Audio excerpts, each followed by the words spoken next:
యేసుక్రీస్తు అనేటువంటి పేరు దగ్గరికి వచ్చేసరికి మాత్రం ఎక్కడ లేని ద్వేషము, కోపము, బాధ భారతదేశంలో ఉన్నటువంటి సగటు భారతీయుడికి వచ్చేస్తుంది. అది అర్థం కావటం లేదు. నిష్కారణముగా యేసును ద్వేషించుచున్నారు, ఎందుకో తెలియటం లేదు. ప్రియమైన వారలారా, సత్యం అనేది చాలా దూరముగా ఉన్నటువంటిది, చాలా లోతుగా ఉన్నటువంటిది.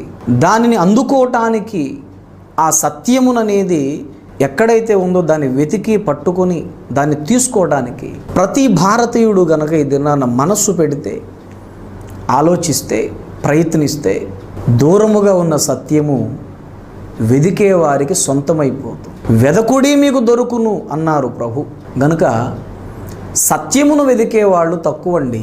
అసలు ఆ మాటకు వస్తే సత్యమును వెదికేవారు 100కి 1